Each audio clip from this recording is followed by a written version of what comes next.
There's about 5 to 10 misconceptions in the nonprofit space that keep people from getting started, keep them from getting funded, keep them from being seen, and also keep them from creating revenue generating programs and services. Like I always say that how we view what we do determines how we do what we do. And if we have the wrong perception about what it is that we're doing, then naturally we're going to have the wrong reception. Now, if you've been following my content, I'm hoping that the information that I've been sharing with you has helped you overcome these misconceptions. But if you're here for the very first time, I want to make sure I give you exactly what you need and what you don't need so you can go ahead and take the next step. Now, before we get into this, my name is Timothy Wright, the founder and CEO of the Nonprofit Launcher, where we've successfully been able to help over 1,000 different organizations get started, operated, and scaled in about 48 different states all around the world. And throughout these years of getting people approved, we were trying to uncover and discover what is it that is holding people back from taking their first step to get started. Like what stops someone from trying to make money with their nonprofit organization? It's misconceptions. So the first misconception and the biggest misconception is that nonprofit means no money. This is the biggest misconception. Now, I know you see the term nonprofit, but what we need to do is actually define what a profit is so you have a better understanding. So in layman's terms, because I want you to understand it, I'm going to give you Tim's dictionary.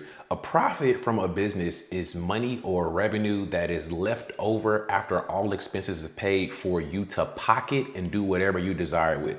So if you have to pay for marketing, you have to pay for branding, you have to pay for payroll. All these things are business expenses. And then what's left over from the money you generated is a profit. And this money you can do whatever you desire to do with it, aka pocket it. Now, because this organization that we're talking about is a nonprofit, this essentially means that this is a non-pocketing organization, meaning that you can make as much money as the organization possibly can, but you can't pocket the profits and go buy a Ferrari. Instead, you have to reinvest the money back into the organization's mission. So that may mean paying yourself if you're an executive director, maybe paying some of your staff, paying some of your board members. So you as an organizational founder definitely can be paid, but you won't be able to pocket the money from a grant. You won't be able to pocket the money from a service that you just rendered. That money needs to go inside the nonprofit's business bank account. And then from there, you can put yourself on payroll and pay yourself. So nonprofit definitely does not mean no money. All right, the second biggest misconception about the nonprofit space is grants is the biggest funding opportunity for nonprofits. This is actually the furthest thing from the truth. Grants only make up 16% of the money in the nonprofit space in total. So we think about $100 million. Only 16% of that 100 million, which means only 16 million of that 100 million comes from grants, which means that you're missing out on so many different other opportunities for you to raise capital and grow income for your nonprofit if you're only focused on grants. What we've experienced with working with thousands of different nonprofits, most people's main reason for creating a nonprofit is because they heard they can get grant revenue. Now, although grant revenue and grant funds are great opportunities that you don't have to pay back for your nonprofit, there are a lot of requirements and stipulations for some of these particular grants. And then also, like I just said, this isn't the largest way to raise capital for your nonprofit. It's only one way. So think about it. If someone comes into the nonprofit space and they're spending 100% of their energy on 16% of the revenue, what do you think their chances will be at success?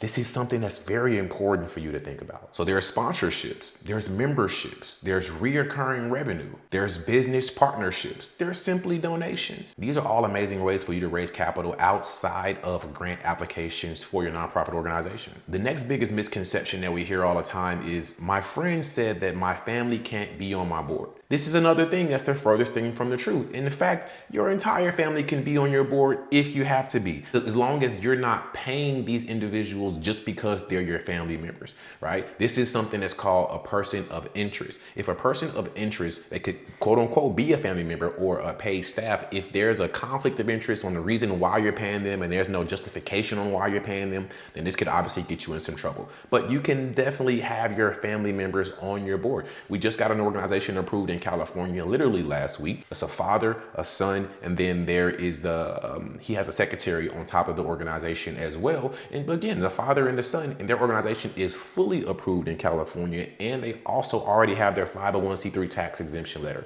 So I know for a fact that family members can participate in your business's organization, as well as sitting on the board. Now, another big misconception about creating a nonprofit organization is that you can create a nonprofit and not become a 501c3 and still have the same benefits and deductions. And that's 100% not true. Look, let me be your friend. I've been in this space now for over 6 years. I'm very, very well versed.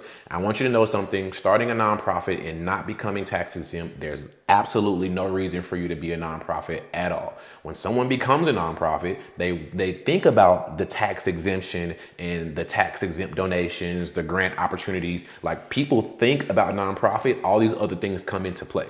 But if you don't have your 501c3 tax exemption, a lot of the benefits of being a nonprofit, you don't have. You do not have. If you do not file your 501c3 tax exemption with the IRS and you go years with running your nonprofit just with your state, you are subject to pay taxes just like an LLC, just like an S Corp, just like a C Corp. You being a nonprofit does not determine if you are tax exempt or not, but it's when you actually fill out the 501c3 tax exempt application that determines whether you are tax exempt or not. This is very important. I want to encourage you, do not start a nonprofit organization without the intent on becoming tax exempt. There's no point. Become an LLC, become a for-profit so you can actually pocket the profits and do what you want to do with it if that's your desire. But do not create a nonprofit organization without the intent of becoming tax exempt. There are no benefits there. Now, another misconception about nonprofits and 501cs these are one. People think I'm going to start a nonprofit. Okay, I want to create a 501c.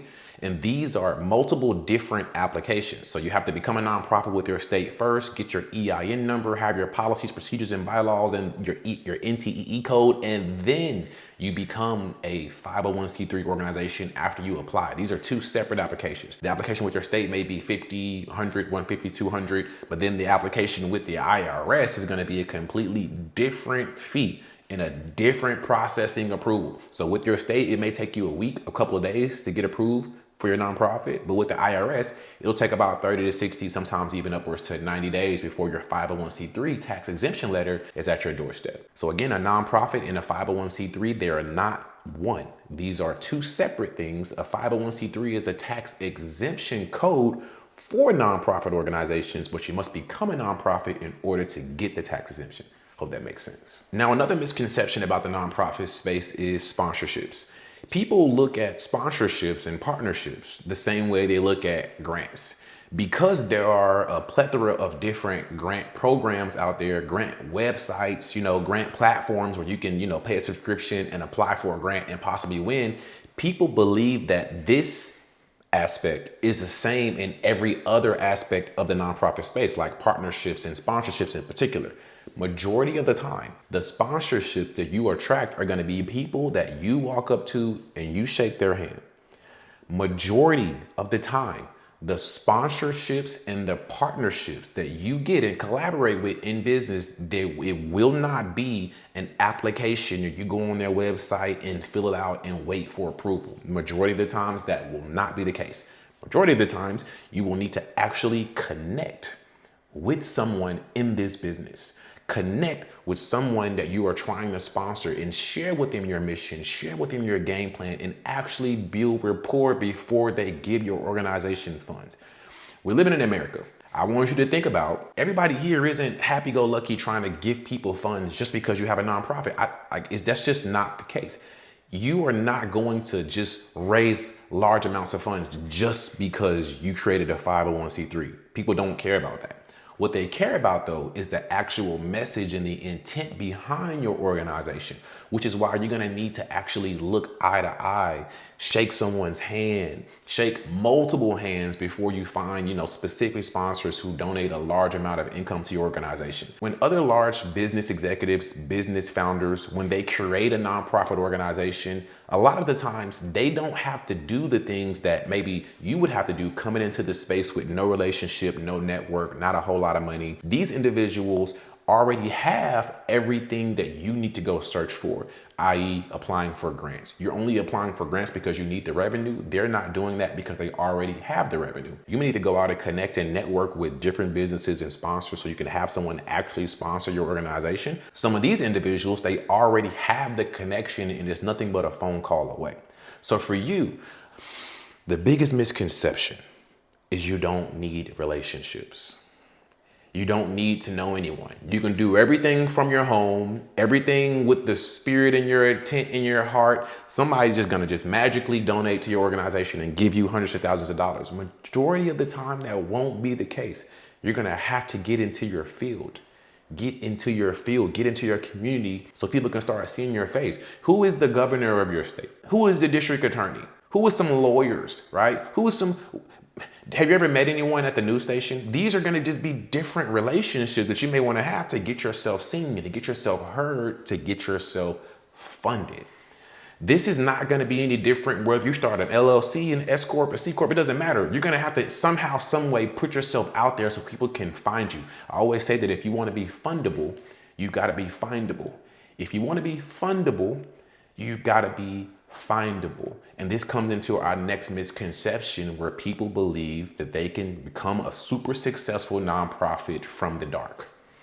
Meaning that they're going to be 100% behind the scenes. They're not going to promote their organization. They don't have an Instagram, no Facebook, no YouTube. They have no digital real estate about their nonprofit. They may have a website, but they don't have any traffic or any platform that leads people to their website. So how do people know about your website?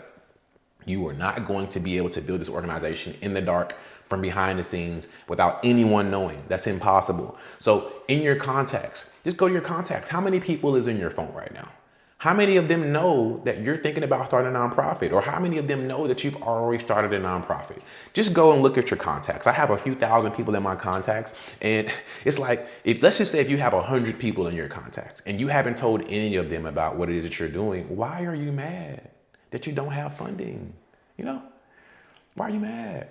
If you haven't applied for any grants this year, if you haven't actually shook anyone's hand to try to sponsor your organization, why are you mad? You making it seem like the nonprofit space doesn't work. It's a scam. That's not true. You gotta work. That's the truth. And hey, maybe that sounds like too much work for you to be in a nonprofit space. No problem at all. Look, go create an LLC, become a for-profit business, and then try to build your company in the dark. Try to build it when no one knows. Try to build it where you never mention it to any person and see if you make any money. More than likely you won't. So it's the same thing. We're in business. It's just a little bit different in how you actually utilize the funds. That's the biggest difference between a nonprofit and a for-profit. But the principles, marketing, sales, promotion, believability, conviction, all of these are part of an LLC or a nonprofit. Now, another big misconception about the nonprofit space, in my opinion, I think that prevents people from actually pushing it as hard as they possibly can. They believe that if they make a mistake financially, if they make a mistake as far as like what they do with the funds or reporting, that they're gonna go to jail. And I get it, I guess. I don't know why you would believe that. We live in America and we have this economic financial system called capitalism. And capitalism very much simply states that a person can own land, own factories, own buildings, and they can provide a service or sell a product at any price they desire as long as people are willing to pay for it. And even if people aren't willing to pay for it, you can still set your prices ever high as you want. This is America. Now, I say that because you make a mistake in this financial system won't get you in prison. Like, you may have to pay a fine, probably not, but more than likely they're just going to give you the correct way that you should be running your organization, may give you a warning on possibly what to do and what not to do so you don't lose your 501c3 tax exemption in the future, and then you're going to be okay. Now, if you go years without filing your taxes with the IRS, then your 501c3 will be automatically revoked. But other than that, I think a lot of people, they have the 275 to file the 501c3 EZ application. But they're saving up for the 600s because, they're so caught up on believing that, oh man, if I make $51,000 in year 2, then the IRS is going to send me to jail. The IRS is going to shut down my organization. And I understand that. I actually applaud you for, wanting to do things the right way. But the IRS isn't going to shut your nonprofit down, isn't going to send you to jail, isn't going to take money from you just because you made a mistake. We're all human. A lot of people, they're doing things for the very first time. So it's more than likely you're going to make a mistake, right? I want to encourage you not to be afraid of that. Don't be afraid to make a financial mistake, make a reporting mistake, whatever it may be in your organization. I guarantee you that all the answers that you're looking for will be found along the journey. So if you're worried about right now, like, oh man, I'm worried about the taxes, I'm worried about this and that, don't worry about that. Every single thing you came to in your life, God prepared you and gave you all the energy you needed and all the information you needed to overcome it when you got there. Am I right? Think about all the things you had happen in your life and you was worried about it. And then you got there and all of a sudden God provided. Why do you think this will be any different? I really want to encourage you to develop that mindset. That God got you. All you got to do is jump. I would encourage you to give God a little bit more power in your life and try some more. Do things more of his will than yours. It may be a little uncomfortable for you. So what? A lot of people that we meet, you tell me, I met with you, or I met with a lot of you guys, and you tell me that God has given me this vision, God has called me to do it, and this, that, and the third, but you're waiting. Your friend told you something that made you wait. God told you something that makes you move forward. Why are you listening to them? I'm super confused about that. I believe that this is something that needs to be mentioned because a lot of people, they do this. God gives you all this different things to do, and he's told you he's going to make it happen for you, and it's going to be successful. But then your friend who doesn't have a nonprofit, doesn't have a business, not doing that well, you let them put their fear and their ego on you and convince you that you can't do it because they think that they can't do it. So they tell you that you can't do it, or they tell you that you shouldn't do it. Oh yeah, girl, you better be careful because I heard my friend, she got who? What happened? Oh yeah, I definitely wouldn't do that. She was actually scamming. I wouldn't do that. So I have nothing to worry about in that regard. Does that make sense? Information that I believe that you've been receiving is probably one of the biggest things that has you watching more YouTube videos than working. Or has you stagnant on what to do next. You know what to do next. You do. Just because you're not 100% certain about every aspect of nonprofit space, it does not mean you don't know what to do next. You do know what to do next. You do. Don't be afraid to be wrong. If you're wrong, so what? The quickest way to figure out how to do it right is to hurry up and do it wrong. If you just went ahead and did it wrong tomorrow, by Friday, you would already know what to do right. But people wait years thinking about doing it wrong. And then they finally start. And it's like, yo, man, you could have been here 2 years ago. I made this video simply because I don't want that to be you. I made this video because I want to try to provide as much information and encouragement as possible to get you to take that next step, no matter what it is. You probably already started your nonprofit. Okay, what's the next step for you? You don't say you don't know. That's a lie. Stop saying that. You may have not as much certainty as you like, but that does not mean that you don't know. Stop saying you don't know. I probably should start marketing. I probably should start creating some content around what it is that I'm doing. I probably should start networking and telling people about what I'm doing in hopes that I can maybe get a sponsorship.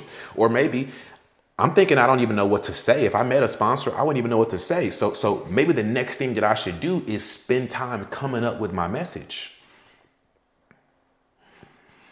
Well, I'm still trying to put it all together. Well, I think that, you should make sure that today you're not watching any TV. You're not going to hang out with any of your friends. You need to delete Instagram off your phone, TikTok, so you can actually sit there and get it together. It don't take that long. I love you and I respect you and I admire you. So, I'm just going to be your friend and tell you the honest truth. It's taking you 2-3 months to come up with your nonprofit organization. You're procrastinating. You're distracted. You're waiting. It doesn't take that long to put a plan in place. It doesn't, especially when God already told you to do this a year ago. It don't take that long. It's being scary. And I want to encourage you to go for it. Listen, God is calling you to a new level. I said this before. God is calling you to a new level. And he would never give you the invitation if he was concerned with your limitations. There is a reason for this season. I don't know what season you're in, but I'm 100% certain there's a reason. And if you take the next step, whatever step that is, I'm not sure what that is because I don't know where you're at. But if you just take the next step, God will show you the one after. You know, when you're driving the car at nighttime, you have your high beams on, you can only see so far, but you see just enough to keep going. See just enough to keep going. A lot of the times, another thing that we do is we try to have this super big master plan, and then we trick ourselves out of actually taking the steps because it's so big. You gotta dumb it down a little bit and think a little bit smaller so you can think about what should I do next. I understand I have this big vision, but if I were gonna dumb it down, you know, they say God created the world with the end in mind. So if I have the end in mind, but then I dumbed it down and start working backwards, what's the next thing that I should do? Do it. I'm telling you, you have everything you need to get everything you want. And there's people who are waiting on you, but they can't go into the door that they're supposed to go into because you're the leader and you're supposed to walk into it first. Think about what I'm saying. Watch this video again. I believe in you. I respect you. I admire you. Here was a few misconceptions about the nonprofit space. They're not true. Don't believe them. Get started. Stay started. Peace.